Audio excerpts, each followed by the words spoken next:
दोस्तों, industry report and analysis में आपका स्वागत है। दोस्तों, लेकर आई हूं मैं हमारे स्पेशल रिपोर्ट डिफेंस सूट की आज की स्पेशल अपडेट्स। पहले अपडेट की बात करें तो मैच्योर और Astra MK1A missiles Indian Navy के राफेल मैरिन जेट्स को डिलीवर किए जाएंगी।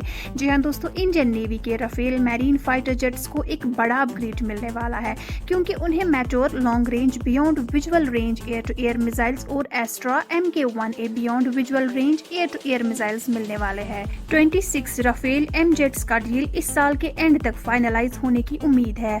मैट्योर मिसाइल जो MBGA के द्वारा डेवलप की गई है, एक advanced air to air missile है जिसका रेंज 100 किलोमीटर से ज्यादा है, जो इसे एयर डिफेंस मिशंस के लिए एक शक्तिशाली वेपन बनाता है। एस्ट्रा MK1A मिसाइल जो इंडिया के defence research and development organisation द्वारा डेवलप की गई है, जिसका रेंज लगभग 75 किलोमीटर है और ये एक्टिव रैडर होमिंग टेक्नोलॉजी से लेस है। ये एक्विजिशन राफेल मैरीन जेट्स की कॉम्बैट कैपेबिलिटीज को काफी बढ़ा देगा, उन्हें एयर डिफेंस और ऑफेंसिव ऑपरेशंस के लिए बहुत वैल्यूएबल एसेट्स बनाता है। दोस्तों, बढ़ते हैं एक और इंटरेस्टिंग अपडेट के साथ। ड्रोन आचार्य ने अपने ग्लोबल रीच बढ़ाने के लिए यूएस के साथ पार्टनरशिप की है। जी हाँ दोस्तों, ड्रोन आचार्य एक chief Indian drone technology company ने ABS यानी अमेरिकन ब्लास्ट सिस्टम्स के साथ एक स्ट्रैटेजिक पार्टनरशिप की घोषणा की है, ताकि US, UK और यूरोपियन मार्केट्स में अपनी मौजूदगी बढ़ा सके। ये पार्टनरशिप ड्रोन मैन्युफैक्चरिंग और डिस्ट्रीब्यूशन को बढ़ावा देने का गोल रखती है, जो डिफेंस, लॉ एनफोर्समेंट, एग्रीकल्चर और लॉजिस्टिक्स जैसे एरियाज में होगा। MOU यानी मेमोरेंडम ऑफ अंडरस्टैंडिंग के अंडर ड्रोन आचार्य और ABS मिलकर लॉस एंजल्स में ड्रोन्स डिजाइन और डेवलप करेंगे, जो सर्विलेंस, सिक्योरिटी और लॉजिस्टिक्स एप्लीकेशंस के लिए स्पेशली तैयार किए जाएंगे।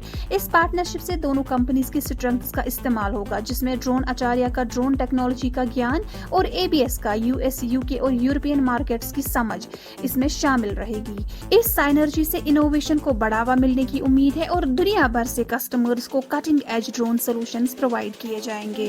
दोस्तों, अगले अपडेट में आपको बता दें, IAF MRFA टेंडर में लॉकहीड मार्टिन डसॉल्ट का मेन राइवल के रूप में सामने आता है।